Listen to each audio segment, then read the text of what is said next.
Hello guys, welcome to my YouTube channel. आज के इस नए वीडियो में हम फिर देखेंगे, जैसा कि मैग्नेटिक फील्ड देख रहे थे, magnetic field due to current, उसी में हम आगे एक्सटेंड करेंगे। जैसा कि कुछ बेसिक सा जो एग्जाम थ्योरी था उसको हम कंप्लीट कर चुके थे। अब हम आते हैं इसके सेकेंड पार्ट पे, जिसमें हम देखेंगे magnetic field due to circular wire at axial position. अभी तक हम क्या देख रहे थे, सेंट्रल वाले पोजीशन पे हम देख रहे थे।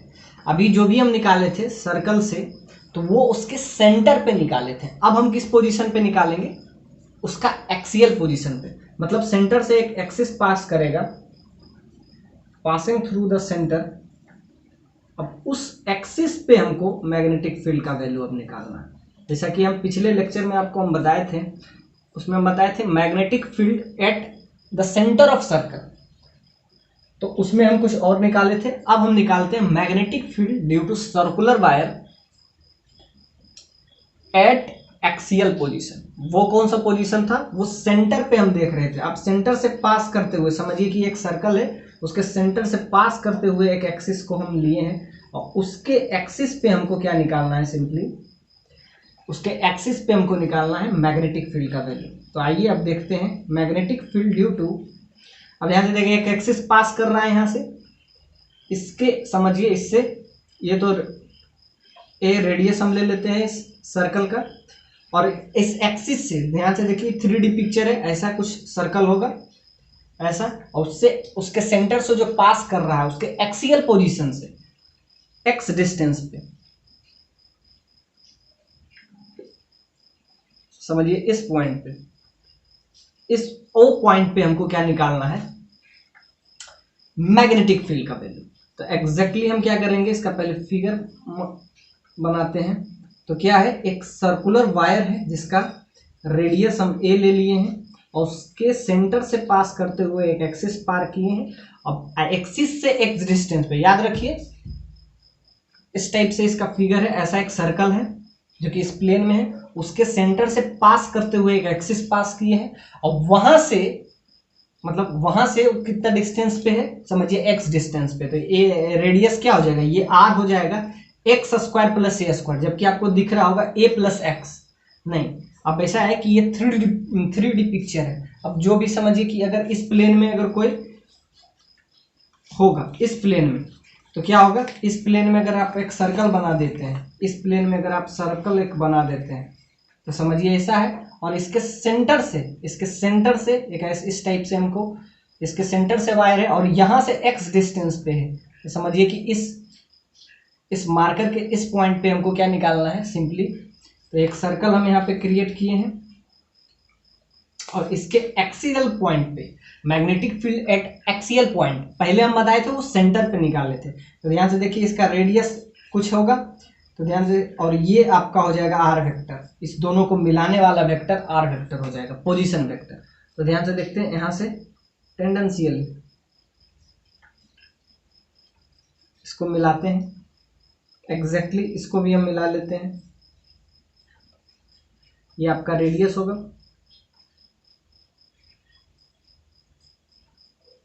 इसको टेंजेंट ड्रॉ करते हुए कुछ ऐसा हम दिखाएंगे।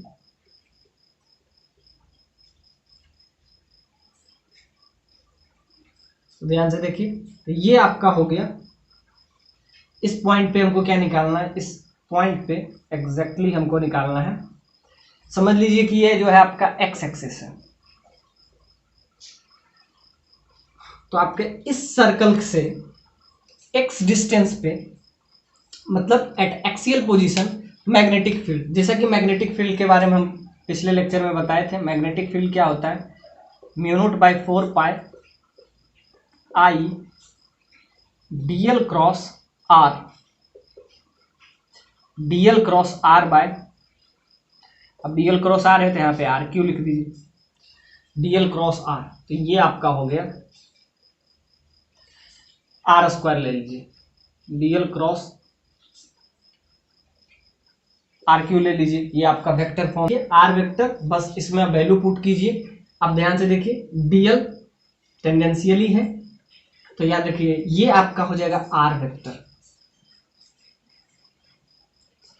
ये जो आपका हो जाएगा आर वेक्टर। तो आर वेक्टर जो होगा सिंपली उस प्लेन के परपेंडिकुलर हो जाएगा, जैसा कि अभी हम इस फिगर से आपको दिखा रहे हैं।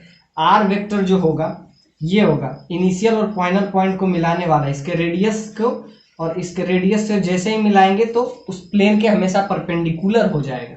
तो यहाँ पे ध्यान से देखिए डीएल और आर के बीच में एंगल 90 हो जाएगा। तो ध्यान से देखिए, अगर इस एंगल को आप थीटा ले लेते हैं तो ध्यान से देखिए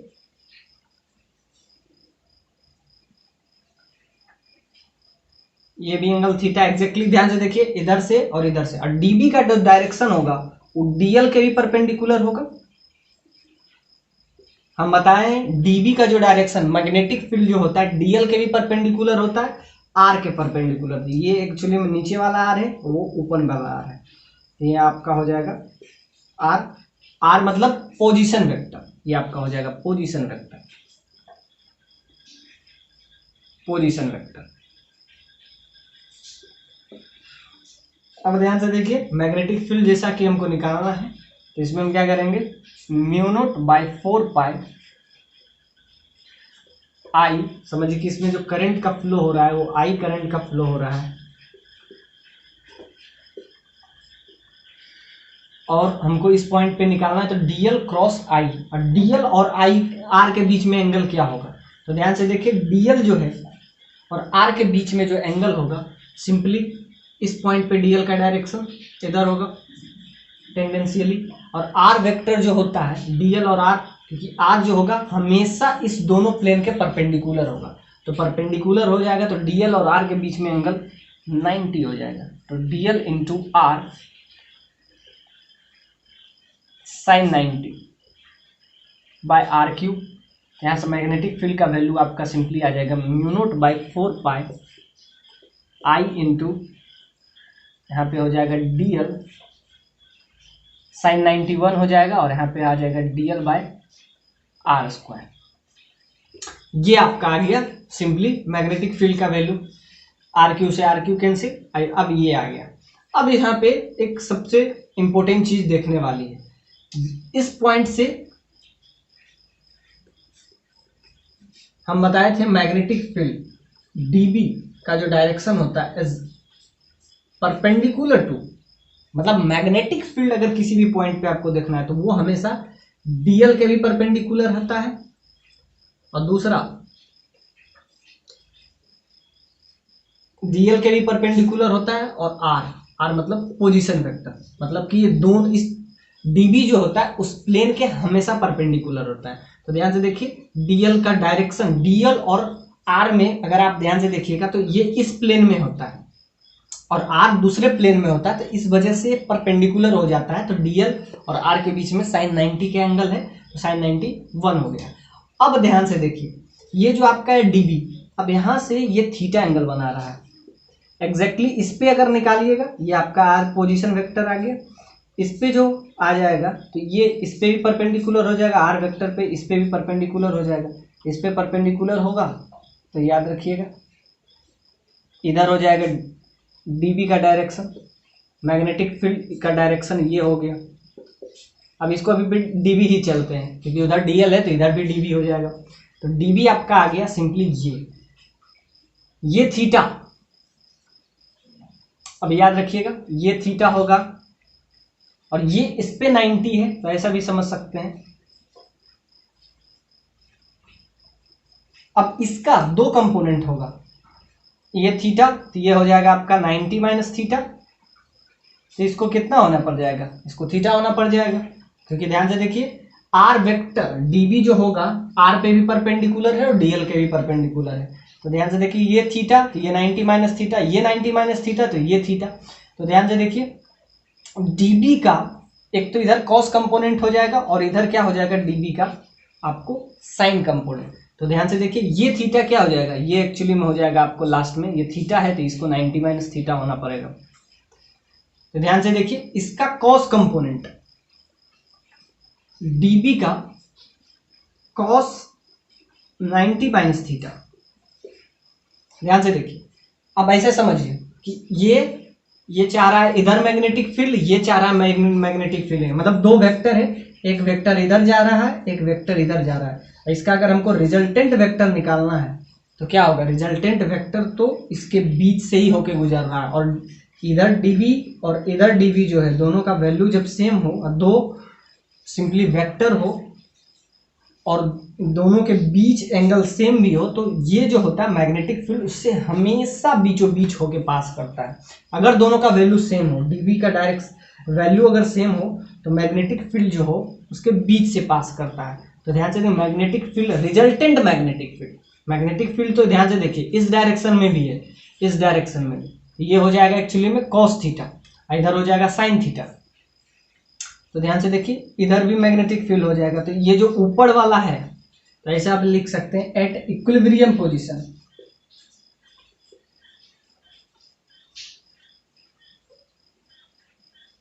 एट इक्विलिब्रियम पोजीशन,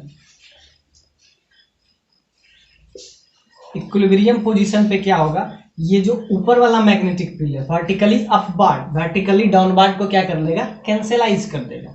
यानी कि सिंपली जो ऊपर बनेगा वो क्या हो जाएगा, dB, ये भी आपका dB है और ये अगर थीटा एग्जैक्टली ये भी थीटा हो जाएगा, वर्टिकल के साथ ये भी वही एंगल बनाएगा। तो ध्यान से देखिए ये कॉस थीटा, यानी कि याद रखिए dB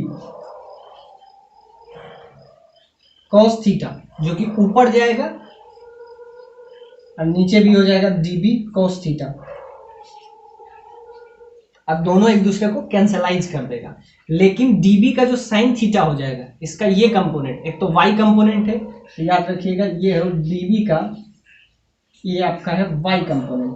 अब dB का x कंपोनेंट क्या होगा, ये तो y डायरेक्शन में है तो एक दूसरे को कैंसलाइज कर दिया, और x डायरेक्शन में क्या हो जाएगा dB cos 90 माइनस थीटा, तो क्या हो जाएगा dB साइन थीटा। अब इसका ये कंपोनेंट x एक्सिस में हो जाएगा तो ये dBx है, तो इसका भी dBx और इसका भी dBx, तो ये हो जाएगा 2dBx। सो ऐसा समझ सकते हैं रिजल्टेंट मैग्नेटिक फील्ड या B field, magnetic field is always along x axis, is always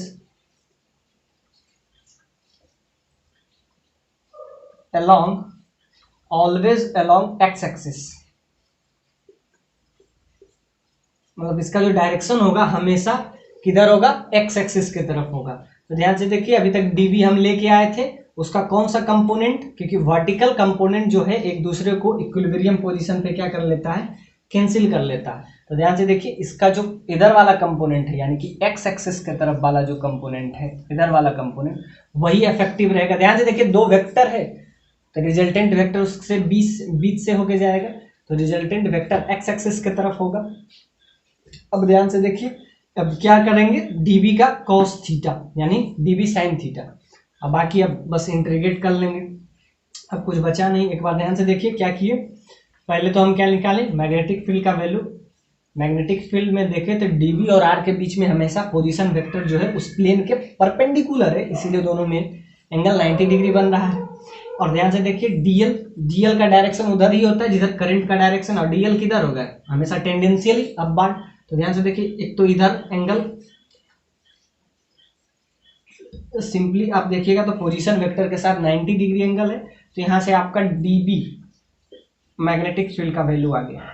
अब ध्यान से देखिए इसमें मैग्नेटिक फील्ड का वैल्यू तो आ गया, अब ध्यान देखिए इसमें y कंपोनेंट जो होता है एक दूसरे को कैंसिलाइज कर देता है, dB cos theta dB cos theta. अब जो बचेगा dB sin थीटा, दोनों मर्ज होके x एक्सिस में चला जाएगा और उसका वैल्यू ये आएगा। बस अब वैल्यू पुट करना है, magnetic field which is directed along x axis, उसका रिजल्टेंट वैल्यू क्या होगा, तो अब हम निकालेंगे dB या net magnetic field, B net, that is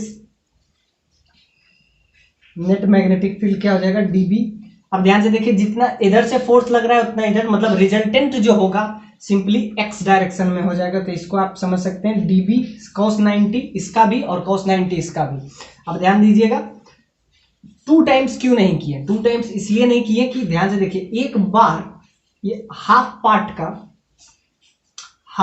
का ऊपर जाएगा, हाफ पार्ट का नीचे, तो वर्टिकली एक दूसरे को कैंसिल कर देगा। तो रिजल्टेंट जो आएगा, रिजल्टेंट मैग्नेटिक फील्ड वो फुल्ली एक्स एक्सिस पे आएगा। तो यानी कि dB साइन थीटा उसका क्या हो जाएगा? नेट मैग्नेटिक फील्ड हो जाएगा। यानी मैग्नेटिक फील्ड का साइन कंपोनेंट ही एप्लीकेबल होगा, क्योंकि कॉस कंपोनेंट जो है आपस में एक दूसरे को कैंसिलाइज कर देगा। तब इसका जो वैल्यू निकालेंगे वो हम किस तरीके से निकालेंगे?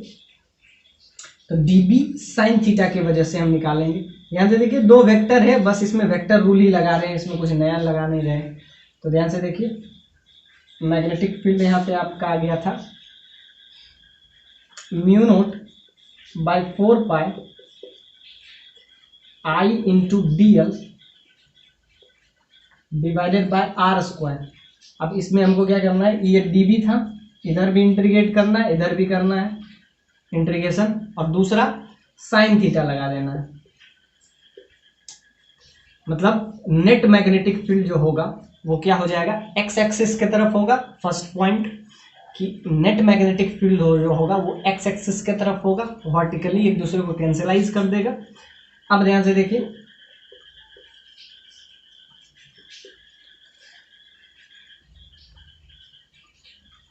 अब इसको इंटीग्रेट बस कर लीजिए dB।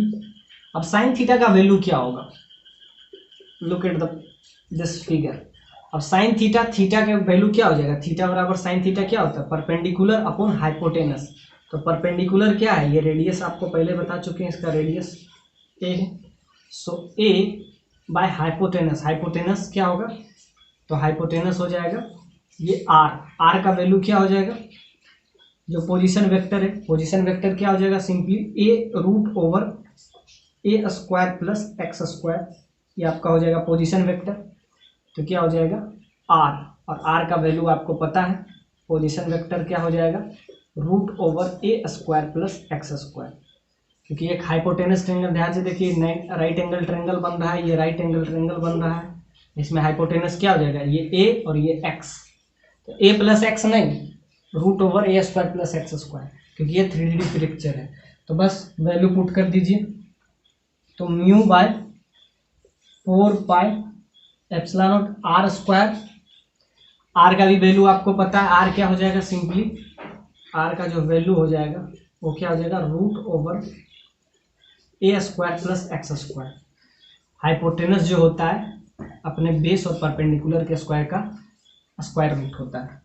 तो ध्यान से देखिए, ये आपका आ जाएगा आई, साइन थीटा का वैल्यू बस पुट कर दीजिए a by root over A square plus x square, और क्या हो जाएगा? एस, और नीचे एक और हो जाएगा आर स्क्वायर। यहाँ बस बच जाएगा इधर डीएल का हम इंटीग्रेशन करेंगे, और नीचे एक आर स्क्वायर बच गया। बस सिर्फ वैल्यू पुट कर दीजिए, आपका रिजल्ट आ जाएगा म्यू नोट बाय 4 पाई आई, और यहाँ पे हो जाएगा आर का वैल्यू भी पुट कर दीजिए। तो ए यहाँ पे हो जाएगा तो ए स्क्वायर प्लस एक्स स्क्वायर के पावर हो जाएगा 3/2, क्योंकि यहाँ पे आर का वैल्यू, आर स्क्वायर का वैल्यू क्या हो जाएगा? आर स्क्वायर का वैल्यू सिंपली हो जाएगा आर स्क्वायर का वैल्यू ए स्क्वायर प्लस एक्स स्क्वायर, और यहाँ पे 1/2 है, तो इसको बस सिंप्लीफाई कर लीजिएगा। डीएल को सारे को क्या करेंगे? इंटीग्रेट, थोड़ा थोड़ा पार्ट इसका डीएल, तो कितना हो जाएगा? 2 पाई आर।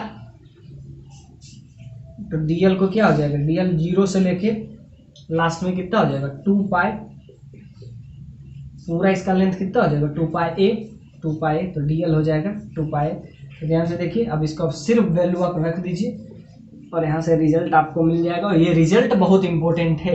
पहला तो इसका जो एक्स एक्सिस की तरफ होगा, और दूसरा वर्टिकल कंपोनेंट एक दूसरे को कैंसलाइज कर देगा, और दूसरा जो वैल्यू आएगा वो आपका आ जाएगा म्यू नोट बाई 4 पाई आई, और यहाँ पे आ जाएगा, यहाँ पे डीएल के जगह पे हो जाएगा 2 पाई ए, सो आई इंटू ए 2 पाई ए डीएल को इंटीग्रेट कीजिएगा तो सारा डीएल का जो वैल्यू आएगा, सारा को एलिमेंट को आप ऐड करते करते करते करते इसका कितना आ जाएगा 2 पाई ए, क्योंकि टोटल इसका लेंथ आप ध्यान से ये डीएल डीएल डीएल डीएल सारा को ऐड कीजिएगा, आपका क्या हो जाएगा 2 पाई लिख दिए। और बाकी यहाँ पे चल रहा था ए स्क्वायर प्लस एक्स स्क्वायर का पावर 3/2। ये वैल्यू आपके लिए अब इम्पोर्टेंट है। तो वैल्यू क्या आया, वैल्यू यहाँ पे हम फिर से लिख देते हैं। ये रिजल्ट अब आपके लिए इंपॉर्टेंट है, बोर्ड पॉइंट ऑफ व्यू से इंपॉर्टेंट है इसका डेरिवेशन, लेकिन अब आपके लिए सिर्फ इसका रिजल्ट इंपॉर्टेंट है। तो डीबी का वैल्यू आपका आ जाएगा μ0/4 pi I into 2 pi a square divided by a square plus x square के पावर 3/2। ये आपका आ गया रिजल्ट।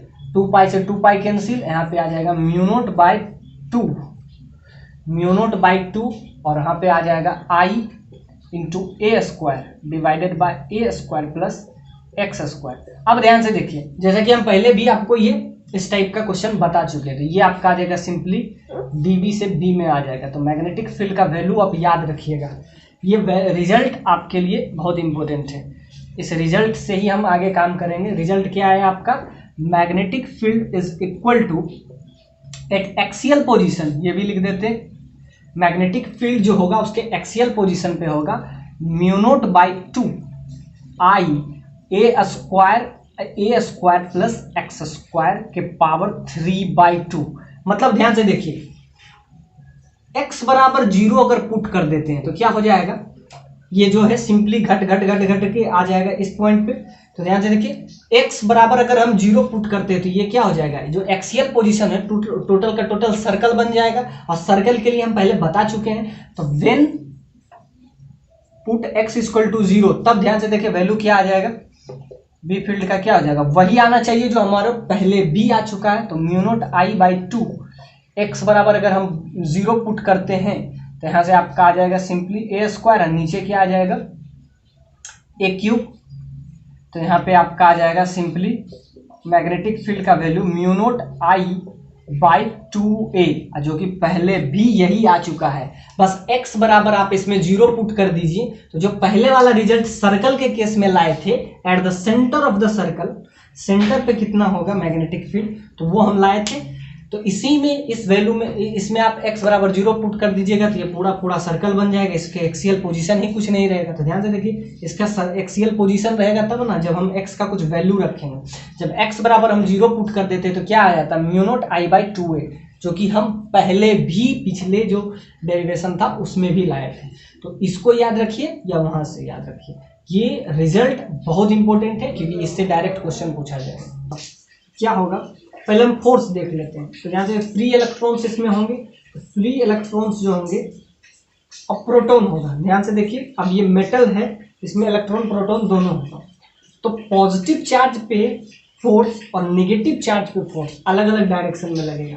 तो ध्यान से देखिए, अगर इसमें पॉजिटिव चार्ज है और मैग्नेटिक फील्ड अंदर है, तो इस पे चार्ज, ध्यान से देखिए, मैग्नेटिक फील्ड अंदर है और इधर फ्लो कर रहा है, तो इस पे ऊपर लगेगा। यानी कि अगर पॉजिटिव चार्ज है तो उस पे ऊपर लगेगा फोर्स। यानी ये जो है थंब का डायरेक्शन, ध्यान से देखिए, ये जो है आपको बताएगा V क्रॉस B, यानी ऊपर लगेगा।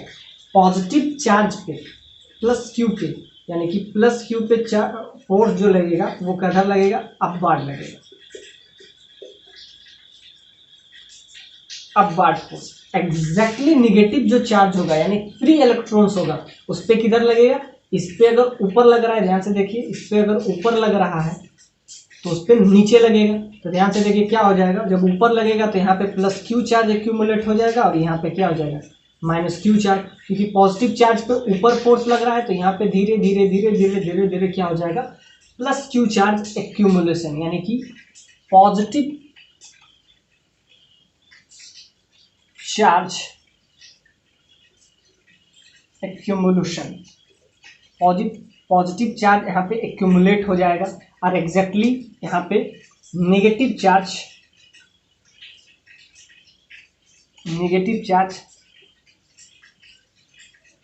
एक्यूमुलेशन, मतलब नेगेटिव चार्ज यहाँ पे एक्यूमुलेट होगा।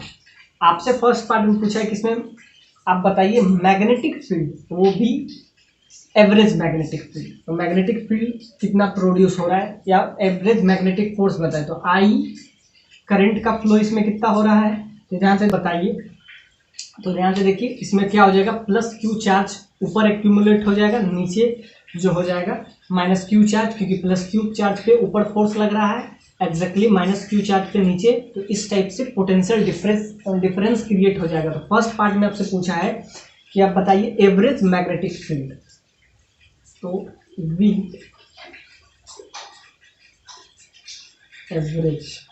एवरेज मैग्नेटिक फील्ड का वैल्यू क्या हो जाएगा, जैसा कि हम बताए थे Q V cross B, B और बी के बीच में एंगल क्या होगा 90 डिग्री होगा, क्योंकि एक जो है क्रॉस का मतलब हो जाता है के डायरेक्शन में। तो ध्यान से देखिए क्यू, यहाँ पे चार्ज जो है इलेक्ट्रॉन है, V cross B, V into B sine 90, यहाँ पे ई वेलोसिटी वी है, मैग्नेटिक फील्ड वी है, तो ये आपका हो जाएगा average magnetic field, average magnetic force. अब आपसे सेकेंड पार्ट में पूछा है कि ध्यान से देखिए, इधर प्लस क्यू चार्ज एक्यूमुलेशन हो जाएगा, इधर माइनस क्यू चार्ज एक्यूमुलेट हो जाएगा, तो इसके बीच में क्या हो जाएगा, इलेक्ट्रिक फील्ड जनरेट हो जाएगा, इलेक्ट्रिक फील्ड। तो आप बताइए कि इस इलेक्ट्रिक फील्ड का वैल्यू क्या होगा। अब एक्चुअली में ये जो हम बता रहे हैं, इसको आगे हम बताते हैं मोशनल ईएमएफ।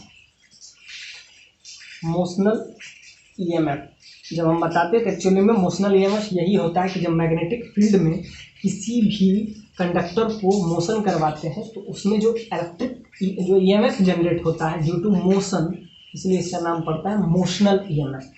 वो लास्ट पार्ट में आपसे पूछा कि कितना ये मोशनल ईएमएफ जनरेट करेगा। सेकेंड पार्ट में पूछा है आप बताइए इलेक्ट्रिक फील्ड, जैसा कि हम बताए थे Q बराबर क्या होता है, फोर्स इज इक्वल टू, यहाँ से एवरेज मैग्नेटिक फोर्स आपका आ जाएगा ई वी बी, ये समझिए एवरेज है मैग्नेटिक फोर्स, बी फोर्स। आपसे पूछेगा कि मैग्नेटिक फील्ड, ये जो इलेक्ट्रिक फील्ड जनरेट हुआ, प्लस क्यू चार्ज इधर एक्यूमुलेट हुआ, माइनस क्यू चार्ज इधर, अब आप बताइए इसका इलेक्ट्रिक फील्ड का वैल्यू। इलेक्ट्रिक फील्ड क्या होता है, एफ बराबर क्या होता है क्यू इंटू ई। फोर्स आपको पता है, फोर्स क्या है, ये आपको बी फोर्स, मैग्नेटिक फोर्स आपको पता है। क्यू का वैल्यू क्या है E B B, that is equal to charge क्या है ई और इंटू इलेक्ट्रिक फील्ड। यहाँ से इलेक्ट्रिक फील्ड का सिर्फ वैल्यू आ जाएगा ई से E cancel, you will get B into B. तो अगर आपसे इलेक्ट्रिक फील्ड पूछा तो इलेक्ट्रिक फील्ड का वैल्यू सिंपली क्या हो जाएगा वी बी, कितना इलेक्ट्रिक फील्ड जनरेट हो जाएगा, यानी वेलोसिटी इंटू मैग्नेटिक फील्ड।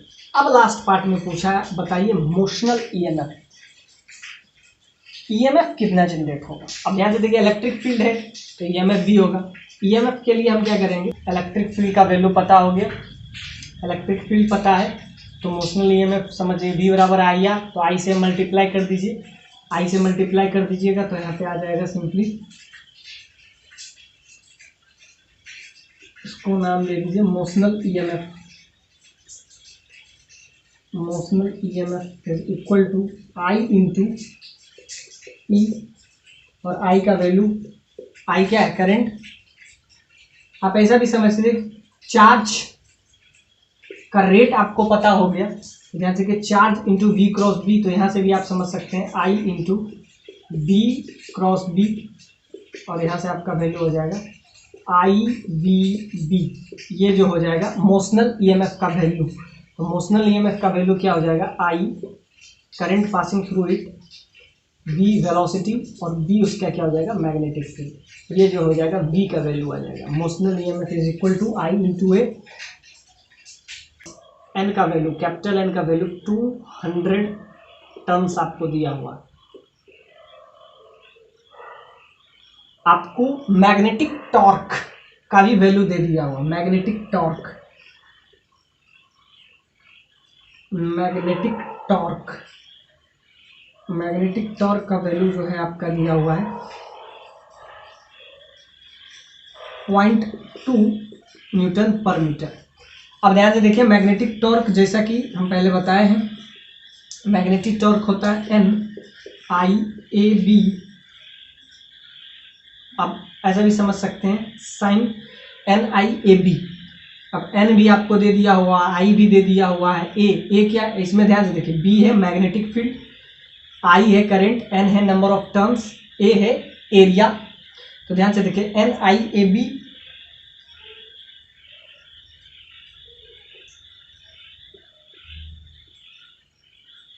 आप ऐसा समझ सकते हैं MI A क्रॉस B, आप ऐसा भी समझ सकते हैं A क्रॉस B। A क्या है area vector, area vector. B आपको मैग्नेटिक फील्ड दिया हुआ है, B फील्ड, इसका वैल्यू है बस आप इसमें, ये तो सिंपली है, ये जो क्वेश्चन है फॉर्मूला पुटिंग है, बस ये फॉर्मूला आपको इसमें आना चाहिए था। करंट का फ्लो इधर हो रहा है। अब इसमें टोटल नंबर ऑफ टर्न्स आपको 200 दे दिया हुआ है, करंट भी दे दिया और 2 एम्पियर का करंट इसमें फ्लो हो रहा है। एरिया आप निकाल लीजिए आपके लिए सारा टर्म। अब ध्यान से देखिए एरिया क्या है, एरिया आपको दे दिया हुआ है, इसका वैल्यू आपको 0.2 नैनो पर मीटर न्यूटन पर मीटर दिया हुआ है। 200 टर्न से करंट आपको 2 एम्पियर का दे दिया हुआ है। A क्रॉस B दोनों के बीच में एंगल क्या हो जाएगा 90, क्योंकि ये हमेशा प्लेन के परपेंडिकुलर होता है।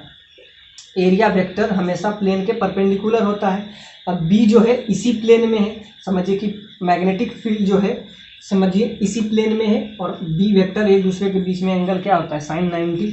सो यहाँ पे आप लिख सकते हैं NIAB साइन 90।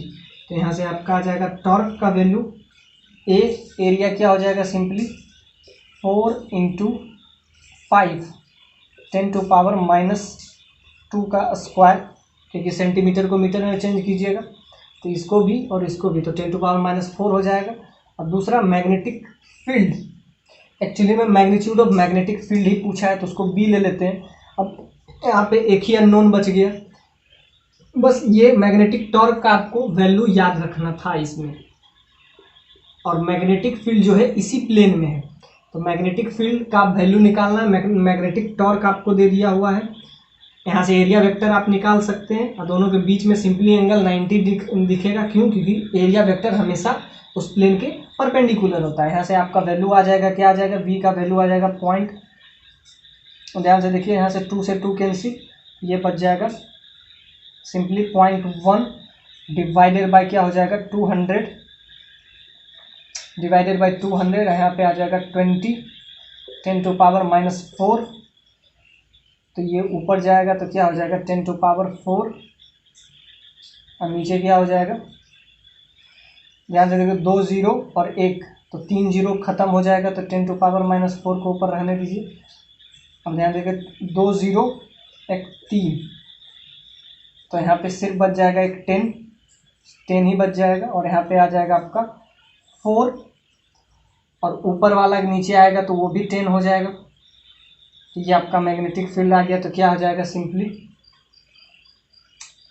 1/4 को अगर आप कन्वर्ट कीजिएगा तो यहाँ पे आपका आ जाएगा 1/4 होता है 1.25 डिवाइडेड बाय 100, तो यहाँ पे आपका आ जाएगा 0.0125 टेस्ला। ये आपका वैल्यू आ जाएगा मैग्नेटिक फील्ड का, और यही आपका आंसर था इसमें।